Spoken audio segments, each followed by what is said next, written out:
नमस्ते 안녕하세요 सम्पूर्ण विद्यार्थी साथीहरूलाई म प्रदीप बुढाथोकी हार्दिक स्वागत गर्दछु। आज चाहिँ म कोरियन भाषा परीक्षा EPS टपिकसँग सम्बन्धित यो आवेदन फारम भर्ने सम्बन्धी सूचनाको बारेमा केही जानकारी दिन गइरहेको छु। प्रकाशित मिति चाहिँ 2080 8 महिना 19 गते चाहिँ प्रकाशित हुने गरी यो सूचना चाहिँ के त जारी भएको छ। मैले यहाँ सरस्वती पढेँ।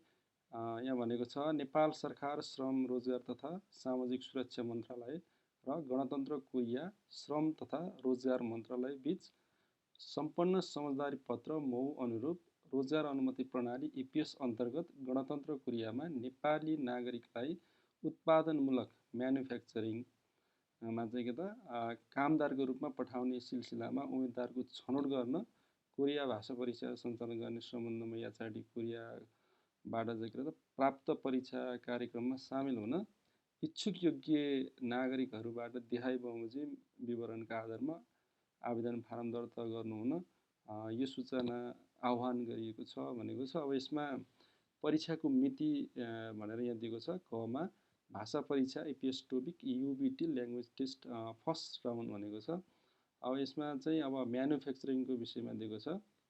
परीक्षा मिति सम्बन्धी डिटेल कुरा चाहिँ के त 2080 माघ 22 गते आउने कुरा छ र अनि एक दिनमा 4 शिफ्ट गरी चाहिँ के त परीक्षा सञ्चालन हुनेछ भने आवेदक सङ्ख्याका आधारमा परीक्षा तालिकामा अब यो भने अनुसार के त तलमाथि अथवा फेरबदल हुन सक्छ र अनि शिफ्ट अब पहिलो र दोस्रो शिफ्ट पनि हुन सक्छ भन्ने कुरो यहाँ उल्लेख गरेको छ। र त्यसपछि खमा शिफ्ट परीक्षण अथवा स्किल टेस्ट सेकेन्ड राउन्ड पनि हुन्छ। अब यो सेकेन्ड राउन्डमा चाहिँ कस्तो व्यक्तिले भाग लिन पाउँछ भन्ने कुरो छ। भाषा परीक्षा EPS टोपिक UBT ल्याङ्ग्वेज टेस्टको नतिजा प्रकाशन पश्चात प्रकाशित गरिनेछ भनेको छ। भाषा परीक्षा EPS TOPIK language test first राउन्डमा सम्बन्धित क्षेत्रमा के त उत्तीर्णाङ्क प्राप्त गर्ने मध्ये उच्चतम अङ्क प्राप्त गरेका आवेदकलाई मात्र शिफ्ट परीक्षण स्किल टेस्ट अथवा कम्पिटेन्सी टेस्ट सेकेन्ड राउन्डमा चाहिँ समावेश गरिनेछ भन्ने कुरो छ। र अब आवेदनको क्षेत्र उत्पादनमूलक क्षेत्र भयो हैन। भाषा परीक्षा EPS TOPIK language test skill टेस्टमा चाहिँ अब प्राप्त अङ्कको आधारमा चाहिँ अब उच्चतम ल्याउनेलाई चाहिँ के त राखिने सूचीकृत गर्ने भन्ने कुरो छ। र अनुमानित उनीहरूले चाहिँ पास गर्ने सङ्ख्या चाहिँ 15,848 जना रहेको जानकारी यहाँ गराइएको छ भने अब यसमा चाहिँ अर्को कुरा के छ भने दोस्रो चरणको लागि चाहिँ फर्म भर्नको लागि चाहिँ के त अब त्यो स्किल टेस्ट र अनि कम्पिटेन्सी टेस्टमा भाग लिएर त्यसमा के त उत्तीर्ण भएपछि बल्ल अनि तपाईहरुले के त जब एप्लिकेसन फर्म चाहिँ भर्न पाउनुहुनेछ भन्ने कुरो छ।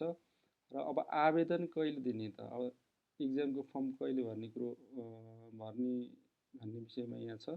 जस्तै अब 2080 को पुस 2 गतेदेखि 6 गतेसम्म चाहिँ के त हामीले यो फर्म भर्न पाउनेछौँ।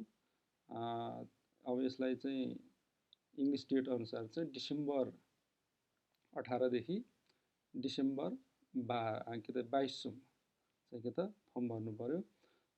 यसको लागि चाहिँ दर्ताका प्रक्रियाहरू चाहिँ अब यसरी अनलाइनमा गएर यसरी चाहिँ तपाईहरुले के त भर्न सक्नुहुनेछ अथवा तपाईहरुले आफैले पनि भर्न सक्नुहुन्छ अथवा इन्स्टिट्युटले पनि सजिलै के त भरिदिनेछन्।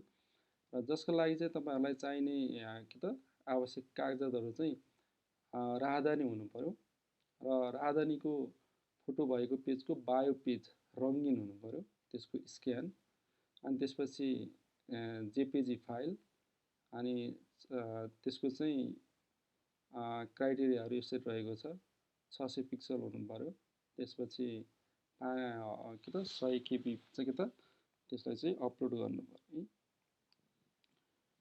अनि आवेदकले आवेदन फारम भर्दा अनिवार्य रूपमा आफ्नै इमेल ठेगाना र फोन नम्बर उल्लेख गर्नुपर्नेछ भनेको छ।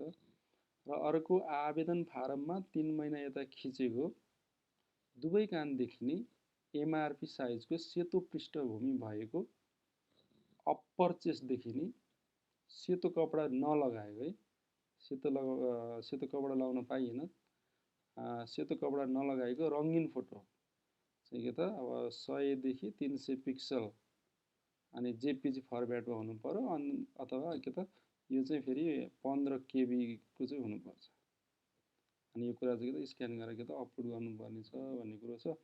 अनि परीक्षा सञ्चालन अब युबिटी बिल्डिङ भैँसीपाटीमा चाहिँ के त सिफ्ट प्रणाली अन्तर्गत के त सञ्चालन हुनेछ। परीक्षामा सामेल हुनुभन्दा एक दिन अगाडि हामीले चाहिँ इपिएस कार्यालय ग्वार्फमा गएर के गर्नुपर्छ त बायोमेट्रिकको लागि चाहिँ के त रेजिस्ट्रेसन गर्नुपर्छ भन्ने कुरो छ।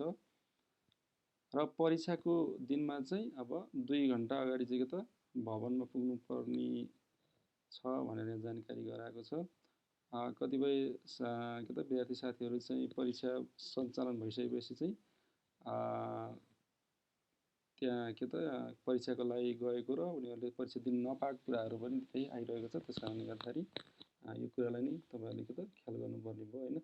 त्यसपछि आवेदकको योग्यता, अब कस्तो कस्तो मान्छेले चाहिँ अब यो के त निवेदन दिन सक्छन् त भन्ने कुरो हो।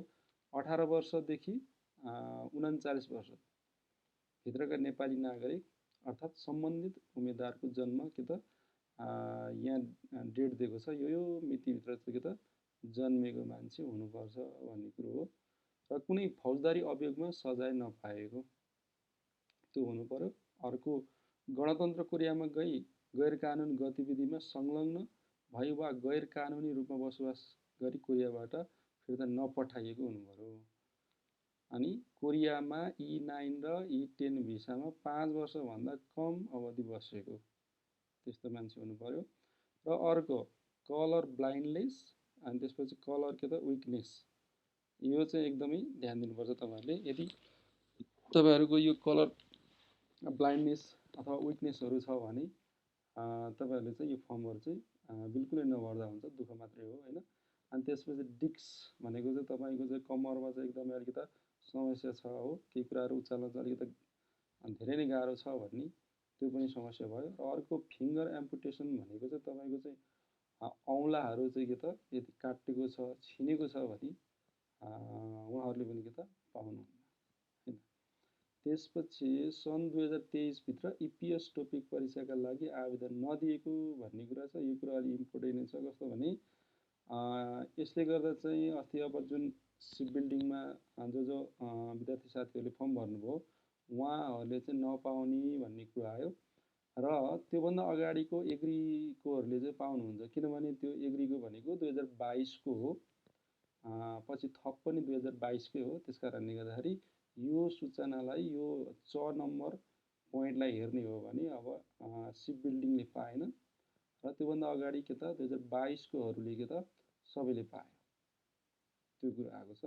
त्यसपछि परीक्षा शुल्कको विषयमा यहाँ भनेको छ अमेरिकी डलर के त $28। अब तपाईँले परीक्षा चाहिँ कुन दिन भर्नुहुन्छ, जुन दिनमा फारम दर्ता गराउने हो सो दिनको अघिल्लो दिनका लागि नेपाल राष्ट्र बैङ्कले के त तोकेको विनिमय दरका हिसाबबाट हुन आउने नेपाली रुपैयाँ अनलाइन भुक्तानी प्रदायक संस्थाहरू मार्फत बुझाउन सकिनेछ भनेको। अब त्यतिखेर उसले तोकिदिएको हुन्छ केबाट तिर्ने होइन, त्यो बेलाको रेट अनुसार चाहिँ हुन्छ। जस्तै अब ई सेवा, कनेक्ट आइपिएस यस्तै कुराहरूबाट चाहिँ हामीले के त पैसा चाहिँ भुक्तानी गर्न सक्छौँ भन्ने कुरो हो। र परीक्षा प्रणाली र अङ्कभारमा अब रिडिङ र लिसनिङ हुन्छ। प्रश्न सङ्ख्या बीबीसी हुने भयो। त्यसपछि जम्मा टोटल प्रश्न 40 भइगयो र अनि कुल पूर्णाङ्क के त 100 भयो अनि मिनेट के त 50 मिनट। र इपिएस टोपिक वस्तुगत बहुउत्तर मल्टिपल चोइस भनेको मल्टिपल चोइसमा के त हामीले छान्ने मात्रै हो। र रिडिङ र अनि त्यसपछि लिसनिङको बिचमा कुनै पनि के त मध्यान्तर चाहिँ हुने छैन, लगातार हुनेछ भन्न खोजेको।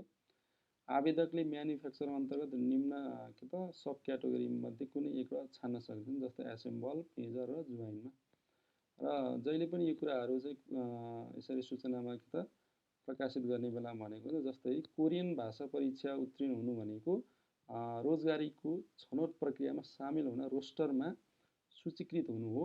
100% कोरियाको ग्यारेन्टी भने होइन, तसर्थ आफ्नो पेसा व्यवसाय आदिलाई निरन्तरता दिनुहोला भन्ने कुरा छ। यो कुरालाई चाहिँ अलिकति सदैव राखेको हुन्छ र यो कुरालाई ध्यान पनि दिनु पर्यो होइन। भन्दै यसरी चाहिँ फर्मको विषयलाई लिएर चाहिँ यसरी चाहिँ सूचना आएको छ र तपाईँहरूले पासवर्डहरू बनाउनु भएको छैन भने अब एकदमै छिटो इमर्जेन्सी रूपमा भयो भने तपाईँहरूले अब लगभग 13 दिन जस्तै छ होइन, त्यति दिनसम्म तपाईँहरूले के त पासवर्डहरू बनाउनु पर्यो। र त्यसपछि अब सिप बिल्डिङकोले चाहिँ अब फर्म भर्न नपाउने कुरो छ र उहाँहरूलाई अझै अब त्यसरी निराश भइरहनु पर्ने अवस्था छैन, किनभने कोरियाले सर्भिस सेक्टर त्यसपछि रेस्टुरेन्ट सेक्टरमा चाहिँ के त चाहिँ लाने, त्यसपछि कन्स्ट्रक्सनमा चाहिँ लाने भनेर चाहिँ के त भनिरहेको छ। 3000 यस्तै कुराहरू चाहिँ के त त्यहाँ आइरहेको छ। त्यस कारणले गर्दाखेरि त्यति निराश भइरहनु पर्ने अवस्था पनि छैन सिप बिल्डिङको विद्यार्थी साथीहरूलाई। यति भन्दै ल आजको मैले यो छोटो जानकारी यही नै टुङ्ग्याउन चाहेँ। हस्त, धन्यवाद।